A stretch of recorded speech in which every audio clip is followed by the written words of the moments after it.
Pulling Thread Podcast episode 32. 116. 16. All right, podcast 16. I thought we were at 32 already. A few pieces of business. Business. We got to do the giveaway, March giveaway. What are we giving away again? A patrol rig. Patrol vest. Oh, full yeah. patrol rallyman vest with a butt pack and everything for the grand prize. Everything. Butt pack, hydro carrier, belt. What? How much does that cost?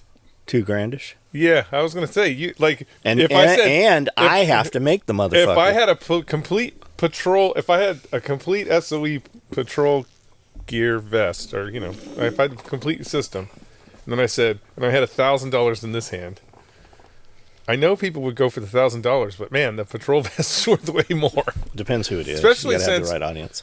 Especially since when's the last time that SOE has made like really dedicated runs? SOE or me? Well, SOE. When's the last time SOE's made a dedicated run on a patrol vest? It has to be. I don't think we have in Tennessee. 20. Yeah, I don't think we have. We did modular vests. We've done modular vests to dealers in Tennessee. Yeah, that's what I'm saying. It's kind of a rarity. But definitely not in this building. It's a unicorn. So, Randall had a good idea. We take some sheets of foam and we staple the business cards with the order numbers, and then we shoot at it with a bow, or shotgun or whatever, and we pull the ones off that have the holes in them that we can still read. If we shoot at them with the bow, we need to bring employees out here that have never fired a bow. Yeah, I mean, you're not even going to know what the cards say so far away. Go ahead. Well, I mean, some people might be like, John's cheating. I know he's a good shot, or whatever. We're going to be far. We need an arrow to go off into the gas station. No, we need that not to happen. And then I thought, well, how do we keep the arrow on fire as it goes through the air? Because it's on styrofoam, right? So you're gonna shoot a flaming arrow, multiple flaming arrows, into a styrofoam backing. That's right.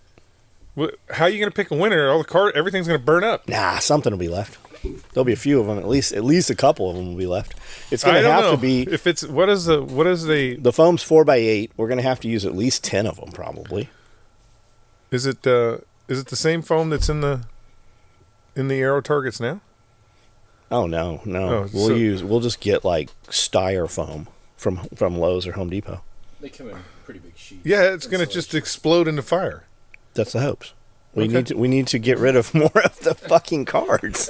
It's just going to explode into fire. Yeah, that's the hopes. So we don't have to make a 3-hour video picking winners. Okay, Brandel has a little rifle over there. There's a little rifle. What is it? Some kind of AR-15. It's a home-built AR-15 pistol in a pistol configuration with a red dot sight on it. Okay, and you asked. I asked what is his plan to do with it? And he said home defense, and I said if he has to ever fight his way here, and you said those are two different guns. Yeah, they are. And I said let's have this conversation on video. Two different guns as far as accuracy goes. Okay? If he's fighting out of a vehicle? No. He said home defense. Okay. Home defense is different. When we're talking about home defense, 10 feet or under. Well, let's just call home defense 25 yards. No, what I'm saying outside of the home. Maybe outside. Let's just call it 25 yards.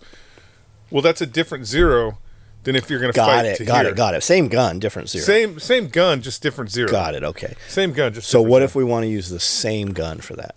Then what he's going to have to do is he's going to have to zero it to 36 yards, or you can do 25 meters if you're in the Army. But 36 yards, and that will allow him to use the ballistic capability of the 5.56 out to 300 yards. Okay.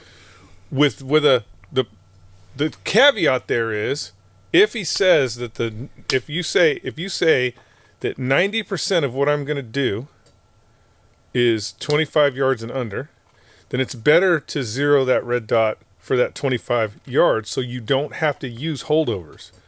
Because again, if I do a 36 yard zero and then I'm at 7 yards, in order to hit the tee box, I have to use a holdover. Whereas if I zeroed it at 25 yards, you really don't have to use a holdover. But I could just, in the house, Mm-hmm. I can just smoke your ass not even aiming. I'm just going to point that shit. I mean, if you get lucky. No. If you get lucky. No. I have not. I have yet to see you do any hip shooting. I don't even think I'm you going to know bring the- it. I'm I going don't- to I don't come even- up. I don't even think you know the proper technique for hip shooting. Anyways, you gotta twist the towel when you're gonna hip shoot. So again, it's kind of two different things, because if you use a 25-yard zero, and then you have to take a 300-yard shot, you're gonna have so much drop miss in there that you won't ever hit the target. What if in we theory. What if we just, like a ninja, you got your ACOG here, but for indoor, you just turn it sideways and you got your little red dot. You could do that too. Our guy's still doing that. 2 optics. I'm sure that there are people that are out there that are still doing it. It's just because the reality is, That's not guys with too much money. no, because you can get a cheap red dot to put on the side, but There's lots You of don't- dudes you driving don't- around with forerunners and you tents don't- on top that don't camp. you don't need 2 red dots. You Got don't need it. a backup red dot for Didn't your Cody backup have? red dot. Didn't Cody have that on something? He might have. And it's not like fully on the side. It's just to the side. Yeah, 45 is what they do now. Yeah, he's got like a red dot micro on his red dot. I think you actually have pick rail coming on the red dots now. And the issue is Can you sight those in? Like, you just sight? They're both sighted yeah, in because the whenever you see somebody who has a red dot or anything off to the side, that's really for close in, and so the gun or the optic actually being cannoned doesn't matter, because you're zeroing it to a specific range. Now at range, like if he goes out to 200 yards and then tries to use he's not going to be able to hit the thing, because the cant in itself is changing the ballistics of it. Got it. So, anyways, So what would you put on that little thing he has there? what would I put on that thing? If it was yours. 4-power ACOG. More than the gun. Yeah, definitely more than a gun. How much is that nowadays? I put an ACOG. 1,200? 1,200. You can get. I mean, you can sneak by every now and then and find them for 900. Like a new one? You a little used, but the thing about the ACOG is it's not like it's like the Comp M2s, right? The ACOG is like the Comp M2s. Yes, everybody's like, I can get a small, teeny little red dot. But the Comp M2s are still completely relevant, still completely work, and they're fucking indestructible. They're 30 years old. They got to be at least 30 years old now. Isn't that called in the M68? Yeah, the M68. Isn't that what you guys had? Yeah, and so I have a box of those somewhere. those are still completely Like I have relevant an red actual dots. box of those somewhere. We can just put one of those on your thing. People just think because something is like, again, there's no. Well, let's put it this way: when you compare the old aim points to, say, anything that is built right now, right? Any red dot that is built right now, you're not getting anything. There's nothing that when you go and you buy the $700 aim point now, outside of the fact that it's smaller, It doesn't have the fish on it anymore. you're not getting anything out of it. So They had they put them out and they had like the Jesus fish on them with a Bible verse, just some numbers, not dot, number dot, whatever. I don't remember what it was. And when people realized what it was, they lost their fucking minds over it. Like they had to actually take them off of the rifles, and because it was Christian Bible verse numbers, but they're killing Muslims. It had something to do with that shit. Yeah, that's exactly what it was. Anyway, so that's what I would do, because the reality is, The Muslims didn't care about killing us none, but fucking God forbid you had a Bible verse over there. yeah, and the reality is, what do they do every time? What do they do every time before they go into combat? They pray. So,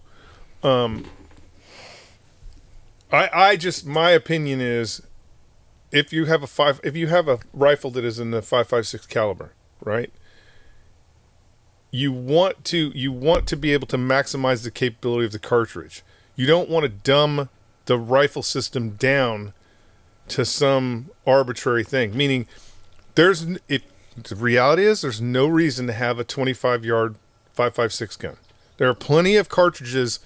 There are plenty of more efficient cartridges.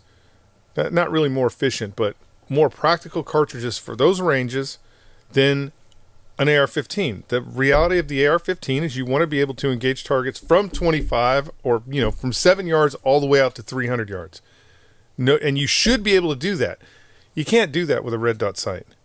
Contrary to what people think is you have to, I know there's guys that are doing it, but again, we're talking about something that is way too specific, and the guys that are doing that are not identifying the targets.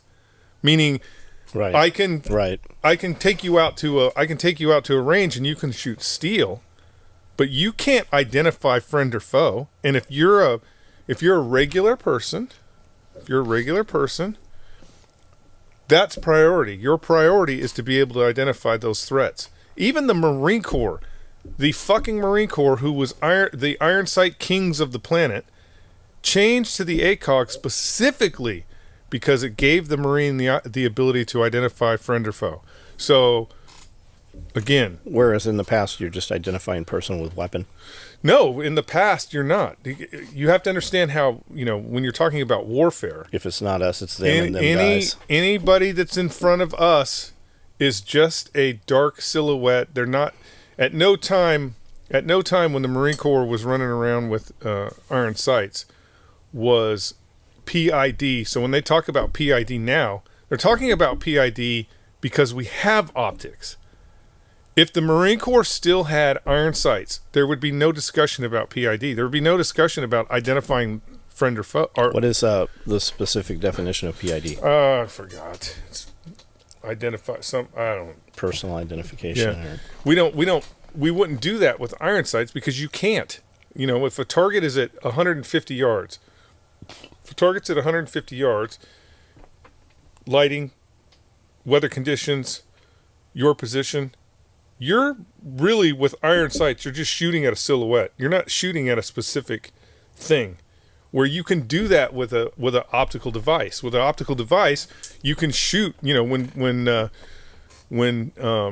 Mel Gibson is saying aim small, miss small, you can't do that with iron sights. You very well can do that with optics, meaning I don't have to shoot at a silhouette if I have the proper optics. When Mel Gibson said that, they didn't even have sights. I know. I can shoot. I can shoot at. I can shoot at a button. I can shoot at all kinds of different things with optics. You can't do that with fucking iron sights. So, that's the same problem that a red dot has. The advantage of a red dot is at close range, and a red dot is fast. And so that's why you see guys that are running variable powered optics will have that offset red dot because it's theoretically faster. But what most real proficient shooters will be able to do is at those ranges. So if I'm at 7 yards, right? If I'm at 7 yards and I am proficient with my firearm, just mounting and presenting the rifle is going to put you on target. Yeah, that's what I'm saying. Yeah, just mounting and presenting the reality is if Brandon becomes a threat, I am not going to miss him. I'm not going to miss him because of the range he's at. So there's a lot of pros and cons, and I get the problem is the industry, right? The industry that when you look at the things that you're buying, and I'm guilty of it too. I buy all the shit. I buy everything. I got it all. I got red dots. I got fucking purple dots. I got whatever it is. The industry pushes things, whether it's the tactical training industry or it's the manufacturing industry. They push so much shit on people that they don't need. The reality is that they don't need and will never use except in some sort of LARPing thing that they do with their friends on the weekends. it's almost ridiculous. Like it's almost ridiculous. If you see a guy running around with full fucking tier 1 equipment, there's a couple of them out there. If you see him running around with full tier 1 equipment and showing you this fucking box that they keep all their ninja shit in, that's got $100,000 worth of shit in it, that's wasted money.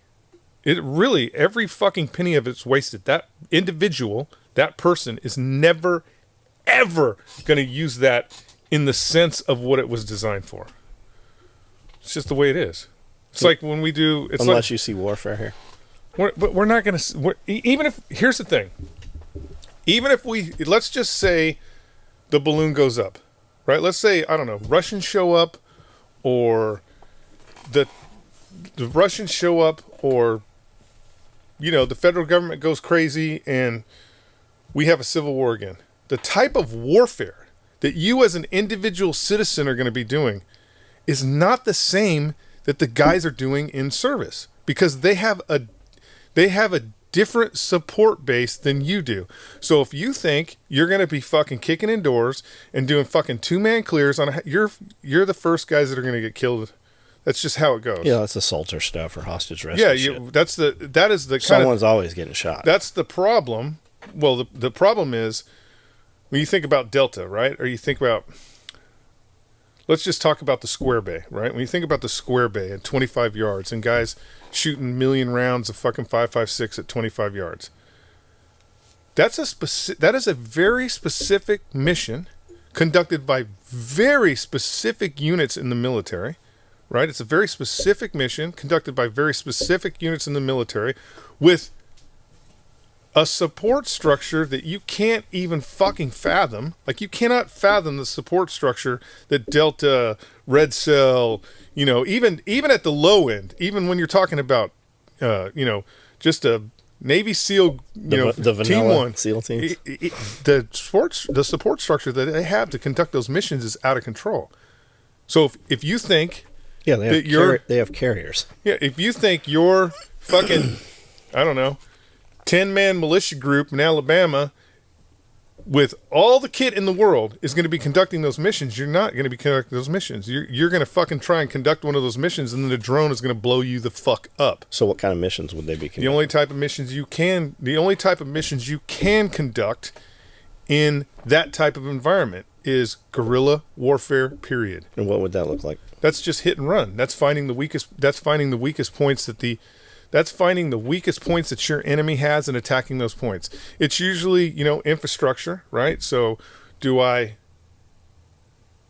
attack a fucking tank brigade? No. What I do is I figure out where the fucking drones are flying from, and I attack the drones, because that's going to be they're going to assume that that's the safest point, right? Or anything like that. You know what the best time to shoot an F-16 is? Shoot an F-16 down is? Well, it's on the ground. Well, it's on the motherfucking ground, right? You think about the 22nd. You think about the Special Air Service during World War II. Those guys were theoretically outgunned by the Germans in any type of environment they were in, but they were still able to fucking destroy aircraft, destroy pilots, but that was because of how they operated. And that's the only way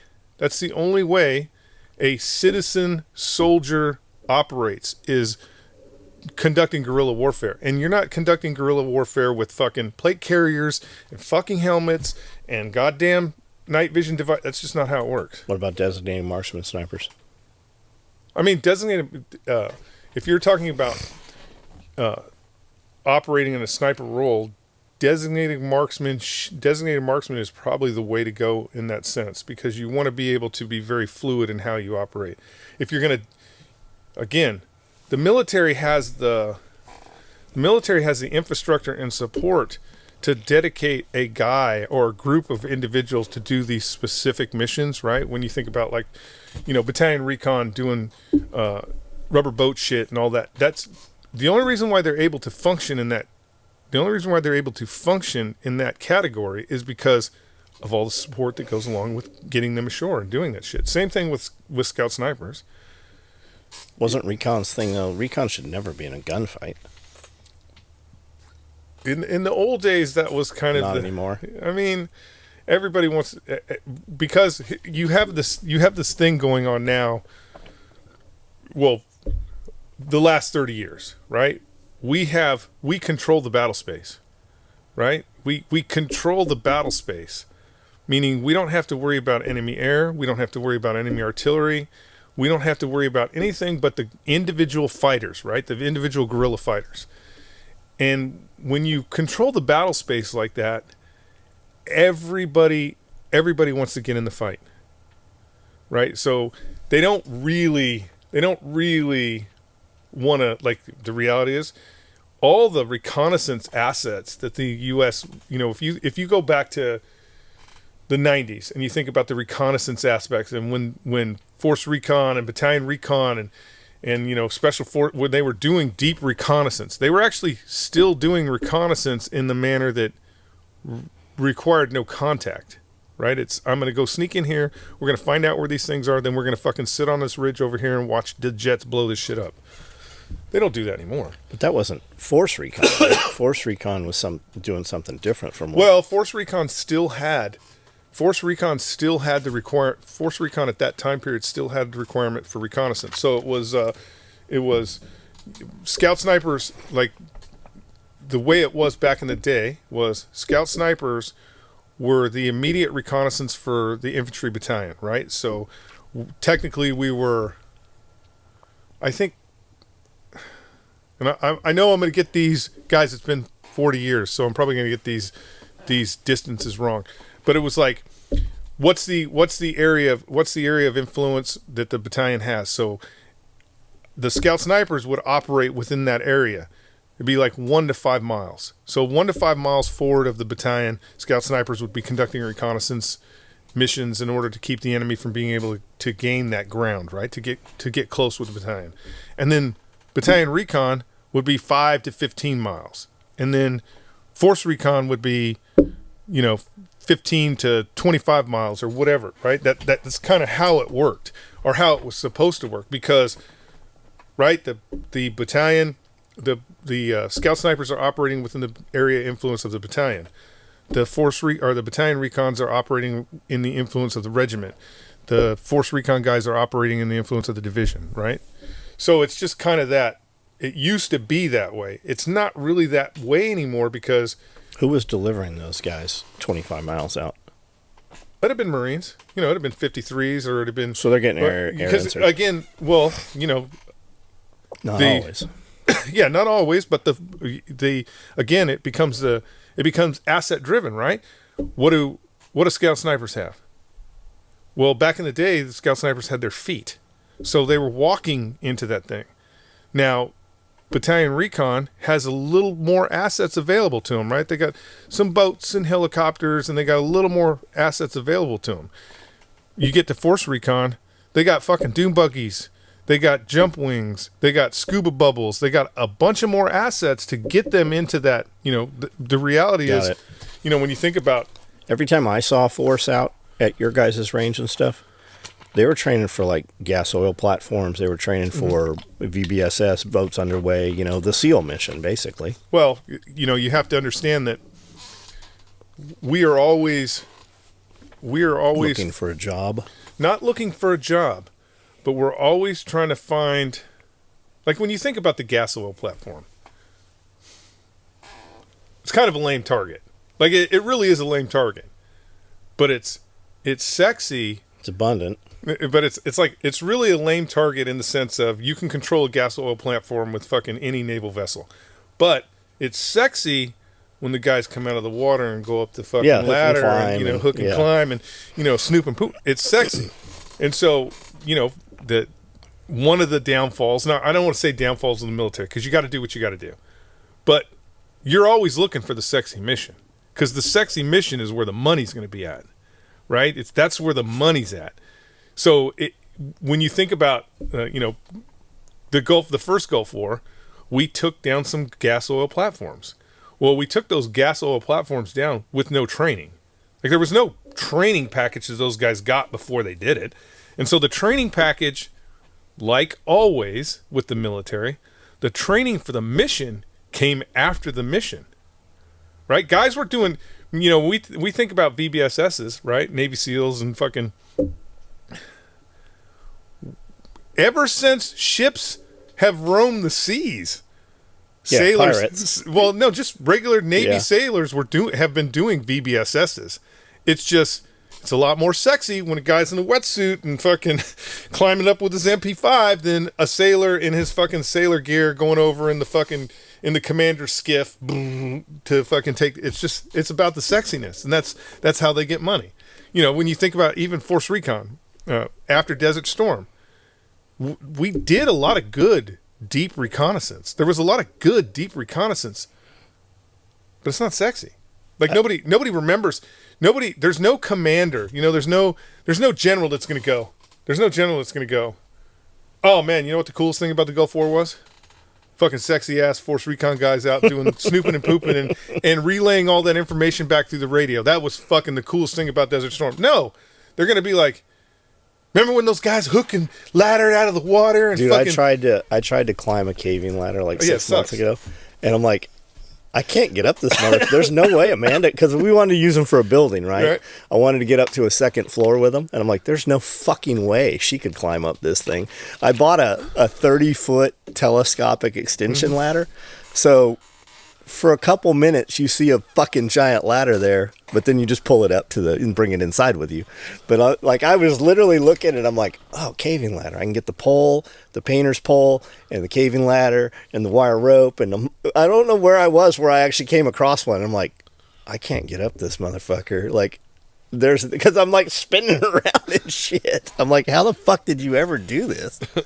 Yeah, so it's just about, you know, again, we always train for the mission that happened the war before, right? So we even like you could argue that the only reason why Force Recon and Battalion Recon and even really snipers, you could argue that the mission that they were training for was Vietnam, because they were really doing deep reconnaissance in Vietnam. Scout snipers were really doing two-man scout sniper shit in Vietnam. We trained that. We would, you know, I'll specifically talk about the snipers. We trained that mission in that particular light all the way up into the 2000s. The Carlos Hathcock kind of shit. Yeah, that kind of Chuck mission, Mulhaney. right? That kind of mission. When we were executing real world missions, though, we weren't executing them in the manner that we were being trained. We were executing them in a completely different manner. I mean, you get all the way to fucking, you know, when you come all the way to Iraq, you got fucking sniper teams that are going out with 8 and 12 man crews. That's not how they were trained. But the reality is because of the way the commanders utilize them, the way the equipment has changed. You had to do it because there was too much shit. You know, there was too much shit that you had to carry out and implement on these fucking missions. And so we never, like, you could say, I can honestly say that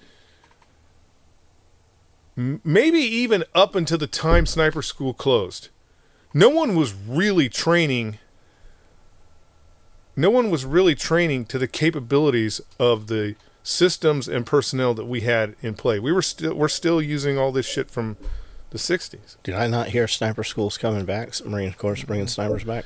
It won't be the same. It won't be the same because they're trying to do some. They're instead of just identifying the mission and the equipment and creating training based off of that. They're trying to implement these things that it'll just be watered down. It'll be, might as well not even. The reality is the skill going to perish? The skill has already perished. The reality is you got guys running around with 300 Win Mags doing 308 shit. Is there anybody over there in like Ukraine right now shooting dudes at distance? Oh yeah, there's a lot of we've trained a lot of Ukrainian snipers, a lot of them, and they are shooting at distance. Like there's guys out there, that are using the Barrett 50 cal in ways that we never did. So yeah, there's a lot of distance. The reality is, it's just like it when the smoke clears, like when the smoke clears and it's all over, there's going to be a bunch of point papers written about why we still need snipers, because there's ground being held in Ukraine that is just being held by fucking a dude with a bolt gun. Don't go through here. Yeah. Yeah. So move force to where you want the force. yeah, and even the Marine Corps, because the Marine Corps does this all the time. The Marine Corps loves. This is what the Marine Corps leadership loves to do. They love to take whatever the most successful program they have is and go, how could we ruin that? I know. You know what? I know how we could ruin that. Let's make an organization that is completely outside the command of the Marine Corps, that's just like this organization that we already have, that we've exclusively been using for years, that everybody wants to use, but we don't let them. Let's make a competing organization over here. You talking about MARSOC? Yeah. MARSOC. I thought MARSOC was going away too. MARSOC destroyed Force Recon and Battalion Recon. Because it pulled all their all-stars? It pulled all the it pulls the talent. It destroyed it. It literally destroyed it. Now, I'm not taking any... I know what was the mission? I know there's going to be guys out there going, fucking Battalion Recon is just as good as it was 10 years ago. Guys, the reality is you have a suction of talent that is going over to Mars. And I understand. Like, if you're that's where the toys are. If you're a Marine that is fucking operating in those specialized communities, it's the stepping stone. You shouldn't want to be Battalion Recon. Let's put it this way. You get into Battalion Recon, you don't want to stay Battalion Recon. Yeah. You want to be Force Recon. It's like going to Rangers, right? To get and you don't SF. Yep. And you don't want to if you're in Force Recon and you have to deal with the day-to-day rigmaroles of bullshit Marine Corps stuff, and you can just look over the fence a little bit and you see a dude, holy shit, that guy is a Marine getting paid like a Marine, and he's got his cami blouse cuffed, and he doesn't have his fucking boots blouse, he's got a fucking beard. What Marine Corps is that? Oh, that's MARSOC. Let me go over to MARSOC. It's just... What was the actual mission of MARSOC? Well, the reality is what the Marine Corps... Because, again, it's always about the sexy toys, right? It's always about the sexy toys, and there is a large pool of money within that. If you go over to that tier level, even if you're, But what's the job? Like, what do they actually do? They do all kinds of shit. There's guys that specialize in fucking weapons things, where they just go over and teach people how to use weapons. There's still the classic reconnaissance. It's like the ones that you are familiar with, like the let's say classic. It would be like Force Recon over in MARSOC. That's a small group.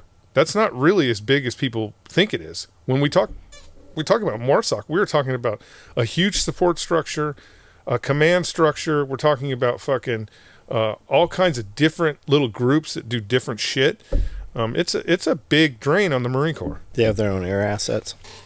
Well, they're using special operations assets. So they're soaring everybody. Yeah, they're using special operations assets because now we've transferred out of the Marine Corps and we are operating under the umbrella of special operations. Do they have their own? Like, do they have a special boat unit that delivers them, or how do they have their own boats or SDVs? I'm sure they have all that shit. Because again, they're operating under the, operating under the guise of Special Operations Command. So they're no longer. Aren't they dissolving MARSOC? I don't know. There'll be a bunch of cool shit on Dermo soon. I don't know. I don't know if they're dissolving MARSOC or not. Again, I know the MARSOC guys are going to hate me. I completely understand wanting to go to that tier level, but you should have joined the Army. You just should have joined the Army. And the only thing that, because again, the Commandant, when the Commandant approved it, so what people don't understand is the Special Operations Command, they wanted Force Recon. They have wanted Force Recon for 20 years, or probably greater than that. They've wanted Force Recon since Vietnam. Okay? They've wanted them. Like, hey, Marine Corps. Yeah, Marine Corps said fuck off. And the Marine Corps always said fuck off. Now, you have to understand, why did they want Force Recon? They wanted Force Recon for long-range reconnaissance. That's what they wanted them for, because the Force Recon was very good at conducting reconnaissance. They were very good at doing that mission. And that's what Special Operations Command wanted. They didn't want door kickers. They didn't want fucking CQB guys. They wanted the reconnaissance. They had all the door kickers and CQB guys they needed, right? They wanted that Force Reconnaissance asset. And we gave it to them and turned it into a bunch of door kickers. That's the problem, right? That we didn't give them what they wanted, and I am sure that MARSOC, if Det 1 had tailored themselves in a manner that was more long-range reconnaissance and less, even though, Det 1, that was the cream of it. That was the fucking, like, the reality is that was the best of the best. Those guys were the fucking shit. And if the Marine Corps would have forced Det 1 to stylize themselves more as a fucking traditional reconnaissance element, I believe, again, I could be completely wrong, because guys, you're listening to me and I'm really nobody. I believe that Marine MARSOC, if they were tailored around that long-range reconnaissance, would be being used way fucking more than they're being used now. Like, really being utilized to conduct those missions. Because, everybody loves Marines. Was there a MARSOC unit on every deployment, like on all the ships? Like, there's always there's 2 platoons of SEALs, right, with every carrier group that goes out. MARSOC is the difference is MARSOC is now part of Special Operations. Those SEAL teams that were going on the Muse and shit, they weren't part of Special Operations. They were Special Operations capable, yeah, but they weren't under that command. Now, again, that command has the capability of pulling any assets at once at any time. So, SEAL Team 1. But isn't that why they had Force Recon, and because then the Marine Corps could use them without having to ask? Yes, you're always better. That's the thing about they didn't have to request a SEAL team or whatever. That's the thing about the Marine Corps that made them special over the Army. Okay, so when the Marine Corps units deployed, they deployed with all the assets necessarily and organic to conduct the entire mission, meaning air, helo. Now, it wasn't a lot, right? We didn't have 25 stealth fighters and shit. It wasn't a lot. But when you talk about the kind of type of fires that we put out around the world, a MUSOC, when a MUSOC was going out, it's perfect for Eritrea. It's perfect for the Congo. It's perfect for Somalia. It's perfect for these little fires that go. And because the Marine Corps always trains on a combined arms level, meaning, I'll give you an example, right? You have the 82nd Airborne. The 82nd Airborne Division does not train on a combined arms level at all times. They 82nd Airborne train. Where if you're Marine infantry, from the time you start in the Marine Corps till the time you leave, it's always about combined arms operations, right? It's always about artillery, mortars, air, helicopters. It's always about those assets.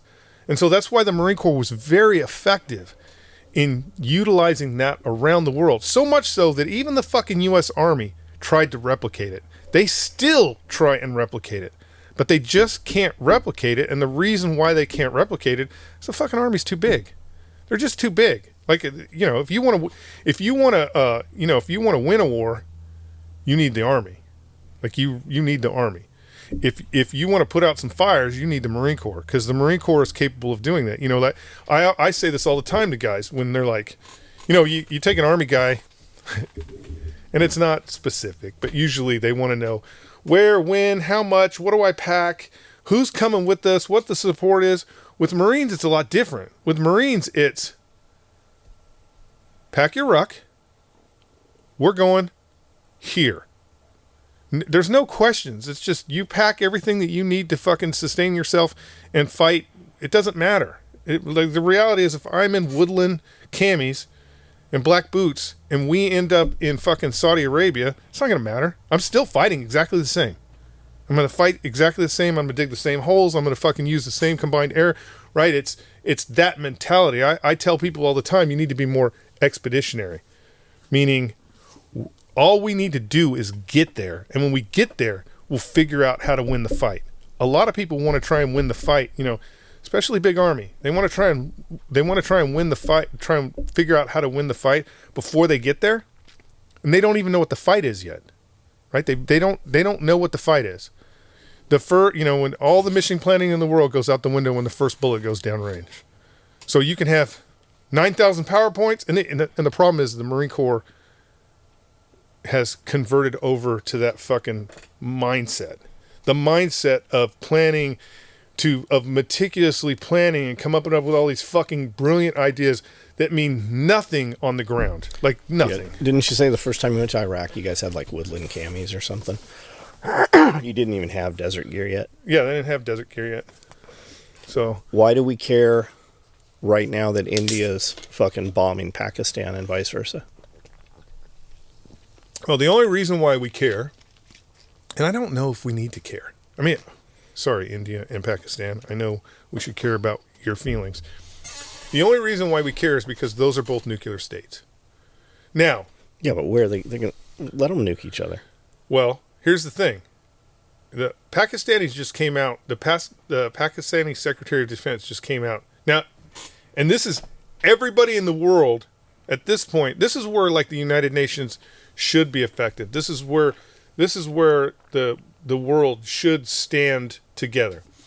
Is the Secretary of Defense for Pakistan said, if India attacks our sovereignty, we will destroy the world. No one will live. Now you're talking about interesting. Now you're talking about two states that are both have nuclear capability. Do they have the delivery capability? I'm not sure what. They couldn't hit the United States. I'm not sure what Pakistan has. Right. I'm not sure what their delivery capability is, but that's not the point. Right. The point is, if you have two countries, that are in some existential crisis. And didn't he say that as to everybody around us better stop this? Because if we go down, you're all going down. Isn't that kind of how that was? Maybe so. Like a call for help almost? Maybe so, but either way, it may very well been that was the motivation. Because again, I don't believe that Pakistan has the capability, right? I mean, how big is Pakistan? It's big. Yeah, it's big. India and Pakistan are big. I don't know if they necessarily have the capability of delivering nuclear weapons around the world. I don't even know if their stockpile is relatively big. Or even viable. But that's not the thing that matters. The thing that matters is you have somebody in a leadership position, and I don't care where that leadership position is. You have somebody in a leadership position that is threatening the existence of the entire world. That individual should be fucking neutralized. Period. That individual should be taken out of the fucking ability to have that communication. And if that's a government that feels that way, the reality is then we do need to intervene. Because you can't have Bill Gates talking about fucking, killing a third of the population. You can't have people making these threats. But we do. True. You can't have people making these threats that affect the entire world without my permission, right? If they're not getting your permission for this, and you have these people in power, the people should be fucking excising these motherfuckers. They should be executing. They should be gone. Period. Who should do that? Well, I mean, the reality is the United Nations should do a non-binary resolution to fucking tell Pakistan that if they don't fucking get their shit together, we're going to come in there and do regime change. Who would do that? Would that be a CIA thing, or would that be that dude just disappears tonight? Well, or would they just drown him? The reality is, if the UN had real teeth, right? But we are the UN. Wait, no, just listen, hear me out. If the UN had real teeth, or whoever is making this threat, say it's the United States, it doesn't matter. If the person who is making the threat had real teeth, right? Real biting teeth. Because we don't. If the person making the threat had real biting teeth, the Pakistani government themselves would kill the motherfucker. They would be like, okay, that problem is solved. Will you send us guns so we can fight India? And maybe we send them guns to fight India. We're more friendly with India than we are with Pakistan. Does Pakistan not have guns? Yeah, they have guns. I mean, there's fucking billion people over there getting ready to go fucking toe to toe. That border's where it is because of when Britain controlled all that, right? Yeah, it's actually it's all because they hated each other to begin with. It's all colonial bullshit. It was all tribal shit. Yeah, prior. That's what happens when you let savages run their own country. It'll be interesting to see how that plays out, because you have a nuclear powered, you have a nuclear capable country. You have a nuclear capable country that believes that they will be reincarnated. Right? You have this nuclear power. Pakistan's all Muslim. You have this nuclear power that says we will all be reincarnated, and then you have this other nuclear power that says all infidels must be killed. I think, in my opinion, there's a greater chance that India and Pakistan will use nuclear weapons than Russia and anyone else, because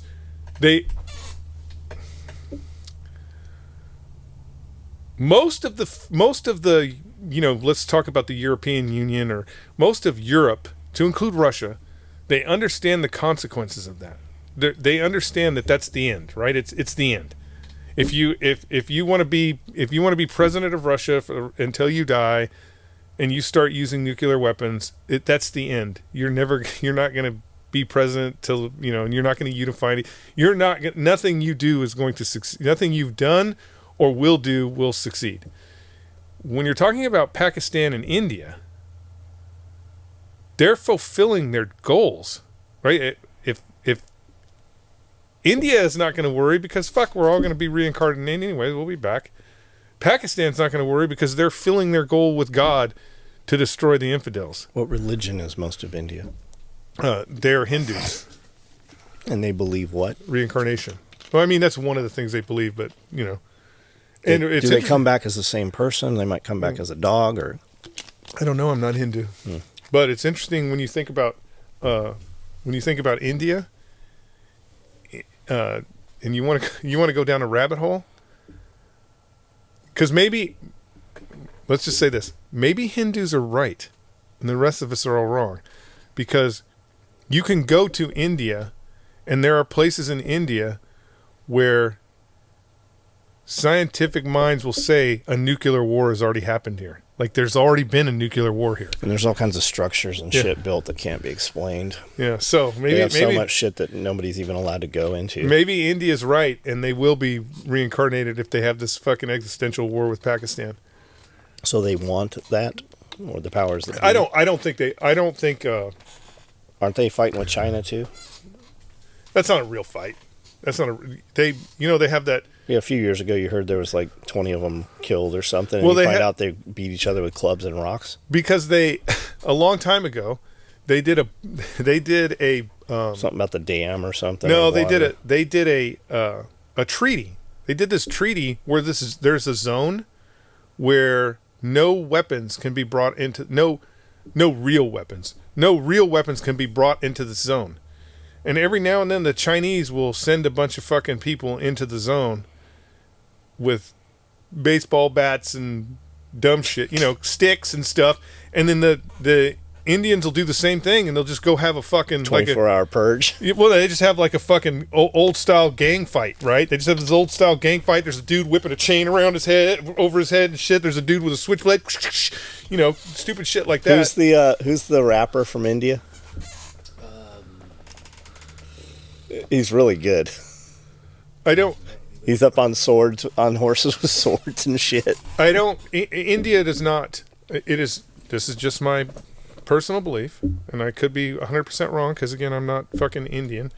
I don't believe that India itself or its government wants a fight with Pakistan. So what has spurred this? But okay, I'm get there. I don't think India itself wants this fight.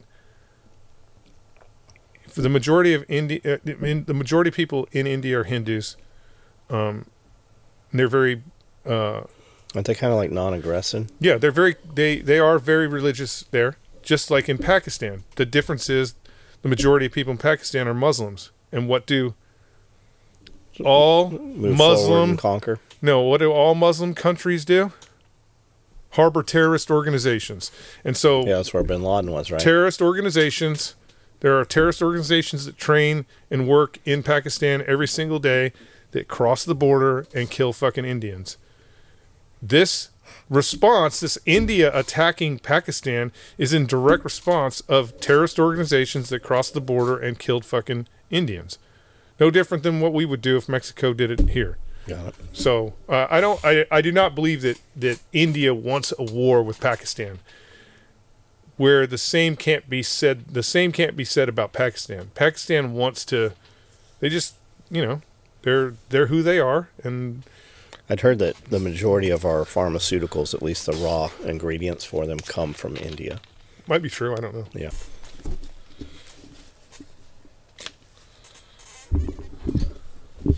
Okay. This is the part of the episode where we talk really slow and we just do like really slow the whole way through. A lot of clicking.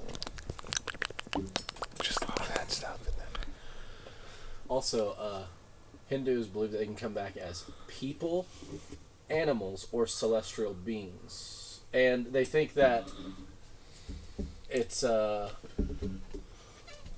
soul that just keeps on going. I don't know if they necessarily think that like they remember who they were or anything. It's just continues. But I guess that. you'd be mad as hell. The reality is, you'd be mad as hell as if you were a celestial being and then you came back and you were just regular Joe. Chihuahua. Yep. Three-legged Chihuahua. You're like, damn Didn't it. Chihuahuas come from India? Isn't that an Indian dog? I don't know. I think it's a Paris Hilton dog. Do you see Trump? Trump said they need to protect making movies in the United States, so he's going to tariff any movies made outside the United States. So they're all up in arms because they make movies. They've been making a ton of movies in Canada and shit. Did you see the Prime Minister from Canada came down? Uh-uh. And he's like, some things aren't for sale. And Trump's like, never say they're not for sale. Everything's for sale. They just had I don't know which state. I don't know which state in Canada, but they just came out and made an official statement where they're like, we're not gonna put on the ballot. The government is not going to put on the ballot a referendum to secede from Canada. Because we know you're. No, they're like, we're not. The government is not going to do that. We are not going to do that. But then she had like a 10-minute spiel about how you could get enough signatures from the population in order to get that referendum put on the ballot. So basically gave a blueprint. But again, guys, hey, if you know Donald Trump, we don't want Canada. I know there's this idea that, hey, we can get up there and we can utilize their natural resources to a better benefit to the world than the Canadians are. But we don't want Canada. Canada is it's an older society. So they are on the tit, and they are very liberal, and they don't really bring anything to the table. It's actually a minus. While they were on the way to the White House, Trump's like, I really don't know why we're supporting Canada to the tune of $200 billion. Yeah, it is really a minus. If we brought Canada to the United States, it would be a drain on U.S. resources. It wouldn't be a plus benefit. It's not a plus benefit.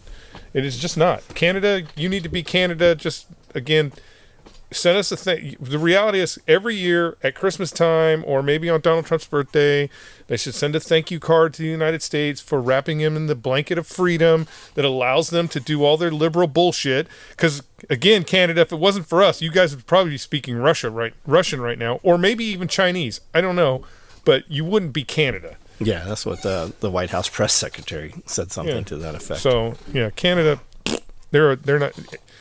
I mean, the only thing the reality is the only thing we should annex is wherever their hockey teams are. We can annex those guys and bring them to the United States and pay them millions of dollars to whip the Russians' asses in hockey every 4 years at the Olympics.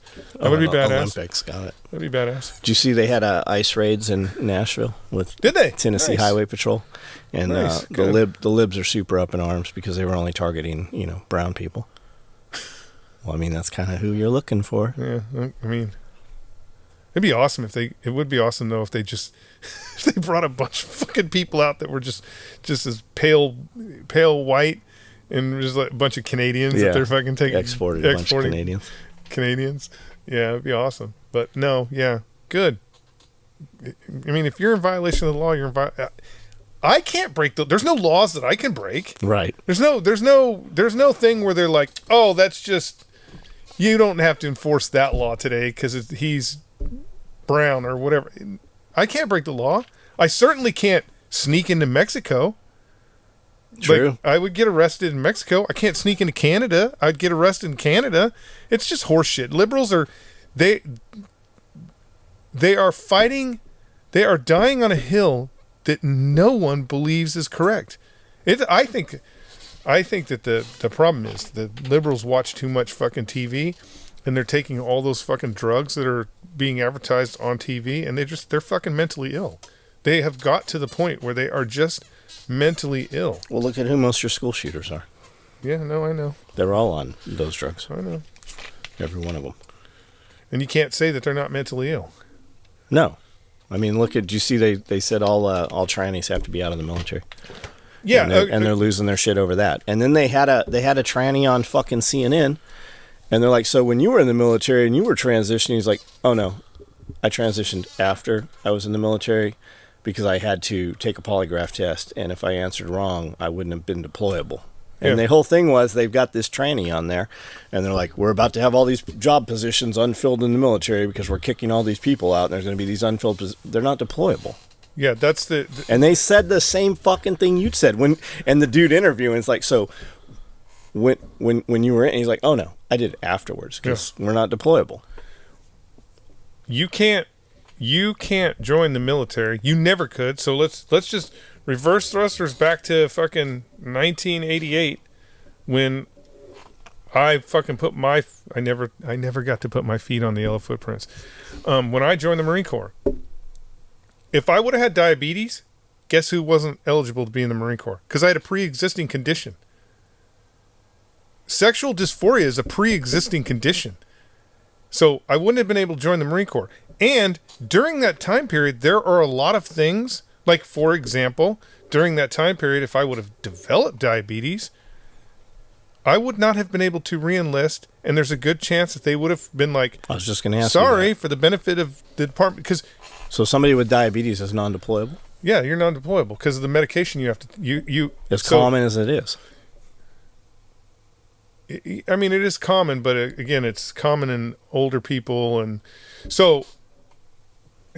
people of overweight. And if you're fucking overweight, you're not eligible for the military anyways, to a certain extent, right? Obviously, there's ebbs and flows and all of that because of recruiting numbers. But again, yeah, you still can't flat feed it. You still can't, if you've got 6 fingers, nope. If you've got 9 fingers, nope. There's a lot of reasons why you can't join. That's real? Because of pre-existing, remember what I'm saying, pre-existing conditions. What does 9 fingers hinder you from?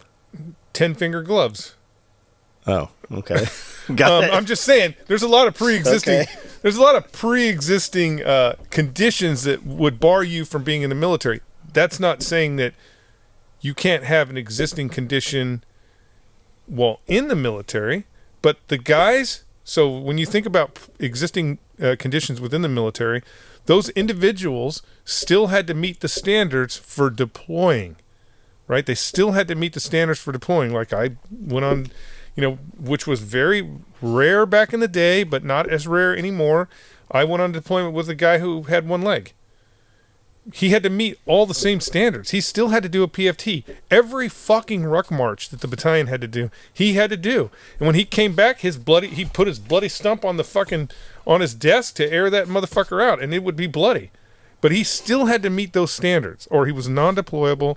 And if you're non-deployable, what fucking good are you? You're not any good. We should have, the reality is the Department of Defense should have zero fucking non-deployable status individuals. Zero. If you're non-deployable, we don't need you. Especially with an all-volunteer army. It's my opinion that the fucking Pentagon should be a fucking circus tent that they operate in, and if they send Marines, sailors, whoever to Afghanistan, then the circus tent should be put up in fucking Afghanistan, and the goddamn Pentagon should have to deploy. Let those motherfuckers sit in the desert for fucking 6 months without a shower or a good place to take a shit. That war will end quickly. The war will end quickly. If we decide, if the United States decide we're going to send U.S. boys anywhere in the world, everyone in uniform should have to be there. Just be there. And you know what? We won't we won't fight that many wars, and we won't be in shithole places all over the world anymore. Just won't happen. Or we will be in shithole places all over the world, but the Pentagon will be like, it'd be really cool is if we had a 5-star hotel here, and they will start making things better for the guys on the ground. Did you hear the Houthis agreed to stop raiding ships or whatever? I guess they bombed them enough that they have come to some kind of terms. Yeah. And then Trump came out on television yesterday and said that they had blown up and actually blew up a bunch of ships. Now, he didn't say what kind of ships or whose ships or anything like that. But the Houthis, remember, they were claiming that they were bombing U.S. Navy vessels and stuff. They didn't hit one of our ships. They didn't hit any of our ships. It's not like the old days. It's not like the old days in the sense of tactical classified information. It kind of doesn't exist anymore. Especially at the operator, especially at the forward deployed level. Like when you think, well, I'm going to use aircraft carrier. I'll use aircraft carrier for an example. There's 5,000 people on an aircraft carrier. That means there's probably 6,000 phones on that aircraft carrier. If the aircraft carrier got hit by so much as a fart, we'd know about it. Because there is no goddamn way that the fucking CO could come over to the 1MC and be like, that was classified. You guys can't tell anybody. There would be dudes on the flight deck with their phones going, look at this shit. We just got hit by a fart. No, it doesn't exist anymore. It's the biggest reason that one of the greatest success stories that the Ukrainians had in fighting the Russians was Putin expressly forbid anyone from having a cell phone. Now, this is a different military. Putin, he said no cell phones, no communications with anybody in the rear. We killed Ukrainians killed a shit ton of Russians because they were using their phones. They were triangulating where their phones were, and anytime there was a fucking mass formation, when you hear about the Ukrainians killing a fucking general officer in the war, a Russian general officer, they didn't send a fucking ninja team into some bathhouse and kill this dude while he was fucking swimming laps. What happened was a bunch of Russians got in a fucking big ass formation, and this dude was out there talking to him, and they blew that fucking formation up. So that's because they were triangulating their cell phones, and that's cell phones off. Now you can watch 1,000 videos of intercepted Russian cell phone calls where a Russian on the front line is calling home and like, we got no fucking bread, we're eating cats or whatever. Because they can use that against them, right? Hell, I had a cell phone when I was in Iraq, and I made calls home all the time. It bounced off Syrian. At the time, it was bouncing off Syrian cell towers. Now, that cell phone that I was operating could have been used to triangulate a fire mission. If there was a real enemy, like even Syria at the time, because Syria was friendly at the time. We were not at war with Syria. We thought Syria was a good country at that point. But Syria had the capability to triangulate and do a fire mission on that phone. So yeah, I mean, phones are everywhere. Even when the Marine Corps was in Syria and the Marine Corps was being chased by the Russians, not chased, but as we were falling back, the Russians were moving into those positions. Everybody was still using cell phones, right? So it's not a grand gesture to think that, that some U.S. ship was hit by a missile and we're trying to cover it up. Remember, John, we want to start a war with Iran. We want a ship to get hit. What do you think's going on with Iran right now? Exactly the same thing that's been going on for the last 2 years while we've been over there poking them. They know that if they do anything that invokes the power of the United States, that it's going to be regime change and they're all getting killed. They don't want that. They don't fucking want that at all. They want to stay in power. The mullahs want to stay in power. Why do we want that? Because Israel wants it. The reality is Israel wants it. Israel's always wanted it. When they Because they want that land, or they want to eliminate those people? Probably a little bit of both. Israel's wanted it since the 80s. They just can't do it on their own? No, they don't have the capability of doing it on their own. I mean, they're pretty close. They've been doing some crazy shit. They're pretty close, but they just don't have the capability to do it. Not at the level. I mean, you got to think about when America gets involved. We have this level of destruction and repair that is beyond comprehension. Meaning, you can literally follow this line of destruction, and then right behind it, there's motherfuckers that are just rebuilding everything. So apparently, the whole Trump Gaza thing is that's in play. I mean, it could be. Who knows how that plays out. I mean, I think the reality is what most people don't understand in the world, especially fucking mindless liberals, is Trump says crazy shit to get the conversation going. A lot of times you speak it into existence. Yeah, well, I mean, the reality is he's just trying to get the conversation going.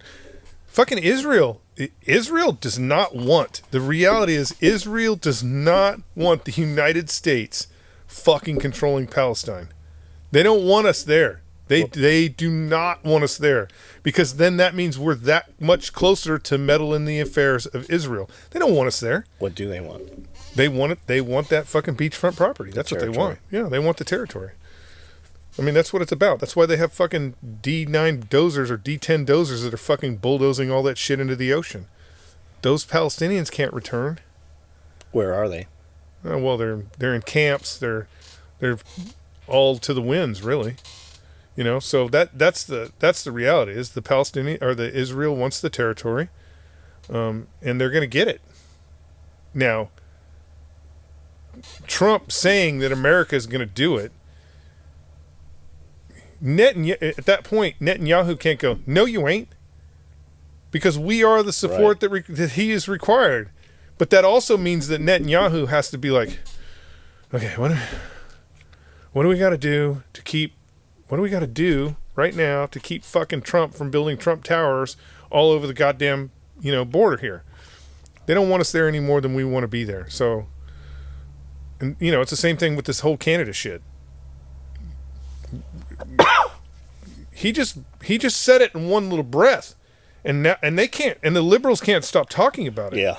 But what did we get? What did we get about that? What did we get out of that? What we got out of that was rational, sane people now understand that Canada has been charging us extremely high tariffs on all our products. Rational, sane people now understand that we've been giving them billions of dollars to fucking stay afloat. So that's the rational, sane people understand that now. You know, it's easy to bury your head in the sand and not understand what's actually going on around in the world because everything's going good in your country, you know, in the United States. And when everything is going great in the United States, you know, if Canada has a fucking 151% tariff on American butter, it's not that big of a deal. But when you're talking about, hey, let's have a real North American treaty where all things are equal, you have to point out the fact that Canada's been doing this to us for fucking years, and the liberals are, you know, the mind dead liberals are willing to fucking argue on that hill about that shit. It's ridiculous. What do you think is going to happen with China? There's a lot of video coming out of Chinese protests saying pay our back wages. We haven't been paid for 6 weeks. Factories shut down. It seems to be like there's some realness to it. A lot of people are saying they're going to have a revolt. I don't. With what? Yeah. Yeah, I don't believe Sticks. I don't believe it. I mean, again, we are not. When we see stuff like that, like when we see stuff like that in America, you don't think Xi Jinping's own people have the ability to take him out and replace him? Oh yeah, of course they do. Well, of course they do. But the question is, are they willing to? You have to understand. We don't understand this here in America because, like, if 10,000 people get together and protest, if 10,000 people get together and protest and march on some city and are like, that we build a statue for the guy who was taking fentanyl and accidentally died. Right? We build a statue for him. Something happens because a bunch of fucking whiny bitches were whining.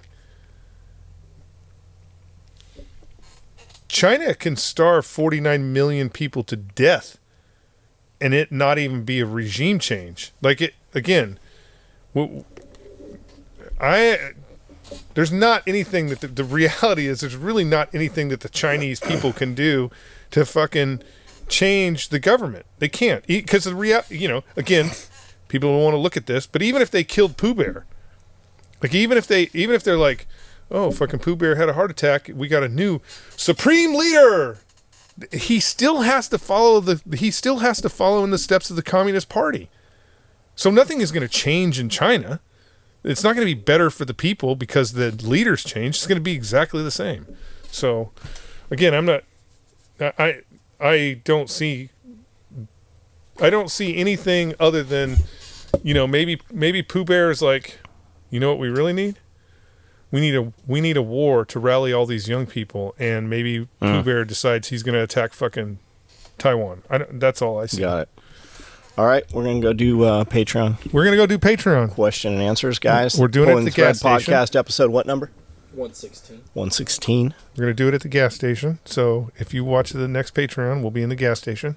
If you're on YouTube listening to this and you didn't see last week's, that's because it's over on Patreon. It's up there for free. SOE Tactical Gear on Patreon. Check it out. We will see you guys next week.